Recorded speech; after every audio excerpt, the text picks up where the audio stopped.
రాజకీయాల్లోకి re entry ఇవ్వబోతున్న కవిత ఈ మధ్య కాలంలో కొత్త పార్టీ తెలంగాణ జాగృతి అని పార్టీ ఏర్పాటు చేసుకొని ఏదైతే జూబ్లీ హిల్స్లో జరగబోతున్న ఉప ఎన్నికల్లో తను జాగృతి తరపు నుంచి పోటీ చేయబోతున్నారు అనేది వినబడుతుంది. అయితే ఇప్పటికే కాంగ్రెస్ పార్టీ నుంచి నవీన్ యాదవ్కు టికెట్ ఆల్రెడీ కన్ఫర్మ్ అయిపోయినప్పటికీ ఏదైతే జాగృతి కార్యకర్తలు ఉన్నారో వాళ్ళు కవితని నిలబడాల్సిందిగా ఈ పోటీల్లో ఏదైతే జూబ్లీ హిల్స్ పోటీ ఎన్నికలు ఉన్నాయో దాంట్లో వాళ్ళు కవిత నిలబెట్టాలని అనుకుంటున్నారు. అయితే ఇప్పటికీ కవిత దీని మీద ఎలాంటి కన్ఫర్మేషన్ చేయకపోయినప్పటికీ కూడా ఏదైతే ఉప ఎన్నికలు ఉన్నాయో దాంట్లో బీఆర్ఎస్కి కాంగ్రెస్కి పోటీగా ఏదైతే తెలంగాణ జాగృతి పార్టీ నుంచి తను నిలబడబోతున్నానైతే చిన్న కన్ఫర్మేషన్ అయితే ఇచ్చారు.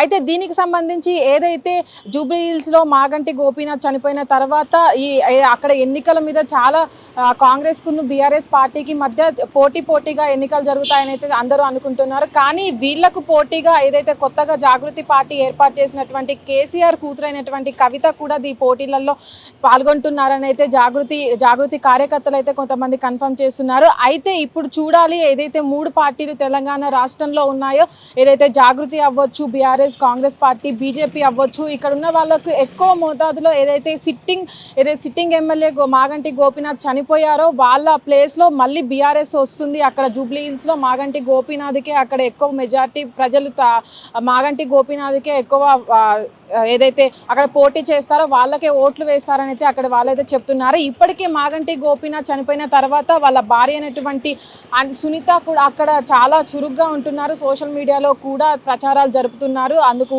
ఏదైతే జూబ్లీ హిల్స్లో ఉప ఎన్నికలు జరుగుతున్నాయో వాళ్ళ కుటుంబకులు కూడా వాళ్ళ కూతుర్లు ఎవరైతే ఉన్నారో వాళ్ళు కూడా ఈ పోటీలకు కావాల్సిన ప్రచారాలు అయితే చేస్తున్నారు. అయితే ఇప్పటికీ అక్కడ ఉన్న ప్రజలు కూడా మాగంటి గోపీనాథ్నే వాళ్ళ కుటుంబీకుల నుంచి వచ్చిన వాళ్ళని గెలిపించుకోవాలని చూస్తున్నారు. కానీ వీళ్ళ ఏదైతే కాంగ్రెస్కి బీఆర్ఎస్కి మధ్య ఉన్నటువంటి పోటీకి మధ్య ఏదైతే కేసీఆర్ కూతురున్నారో కవిత జాగృతి తరపున పోటీకి రాబోతున్నారు. అయితే ఇప్పటికీ కవిత ఈ పోటీలో పాల్గొంటున్నట్టు ఏదైతే ఉప ఎన్నికలు ఉన్నాయో దాంట్లో పాల్గొంటున్నట్టు కన్ఫర్మ్ చేయకపోయినప్పటికీ జాగృతి కార్యకర్తలు ఎవరైతే ఉన్నారో వాళ్ళు కవిత దీంట్లో పార్టిసిపేట్ చేస్తున్నారన్నారు. జూబ్లీ హిల్స్ ఎన్నికల్లో ఏదైతే పాల్గొని బీఆర్ఎస్ పార్టీకి ఎదురు దెబ్బగా నిలుస్తుంది కవిత అని అయితే చెప్తున్నారు.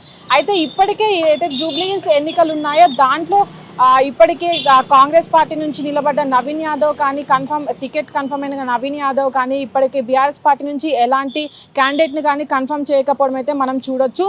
పక్కాగా ఏదైతే సిట్టింగ్ ఎమ్మెల్యే బీఆర్ఎస్ పార్టీ నుంచి మాగంటి గోపీనాథ్ చనిపోయారో ఆ తర్వాత కూడా అక్కడ బీఆర్ఎస్ పార్టీ వస్తుందని అయితే చాలామంది అనుకుంటున్నారు. కానీ నవీన్ యాదవ్ కూడా అక్కడ ఉన్నటువంటి ఏదైతే పొలిటికల్ పరంగా కానీ నవీన్ యాదవ్ కూడా అక్కడ పలుకుబడి చాలా ఉంది. ప్రజలు కూడా తనను ఆదరిస్తారు. అక్కడ కాంగ్రెస్ పార్టీనే వస్తుందని అయితే మరికొందరు అనుకుంటారు. కానీ వీళ్ళ మధ్య పోటీగా ఏదైతే కవిత ఉన్నారో జాగృతి పార్టీ నుంచి వీళ్ళకు పోటీగా తను రాబోతుందని అయితే ఈ మధ్య చర్చలు అయితే చాలా కొనసాగుతున్నాయి. కెమెరామ్యాన్ అరవింద్తో Nagavani, hit TV, Hyderabad. Hit TV app ఇందులో short news, live news, entertainment shows, movies, digital magazines తో పాటు మీ జిల్లా వార్తలను కూడా ఫ్రీగా చూడొచ్చు. ఇంకెందుకు ఆలస్యం, వెంటనే హిట్ టీవీ యాప్ ని డౌన్లోడ్ చేసుకుని ఫ్రీగా ఎంటర్టైన్మెంట్ పొందండి. Hit TV app. Hit TV app. Please download hit TV app. Hit TV app ని ఫ్రీగా డౌన్లోడ్ చేసుకుని ఎంజాయ్ చేయండి. మీకు నచ్చిన ఎంటర్టైన్మెంట్ కోసం హిట్ టీవీ యాప్ ని ఫ్రీగా డౌన్లోడ్ చేసుకుని ఎంజాయ్ చేయండి. హిట్ టీవీ యాప్ ని డౌన్లోడ్ చేసుకుని ఆస్వాదించండి, ఆశీర్వదించండి. ఇంతమంది సెలబ్రిటీలు హిట్ టీవీ యాప్ ని డౌన్లోడ్ చేసుకోండి అని చెప్తున్నారంటే ఎంత మంచి యాప్ ఆలోచించండి. అమెరికాలో చదవాలనుకునే వాళ్ళకి విశ్వసనీయమైన పేరు మన శౌర్య కన్సల్టెన్సీ. UK లో 1 year masters, UK లో 1 year masters, 2 years work permit up to 5 years visa. Contact Saurya Consultancy. Contact 89851 89851.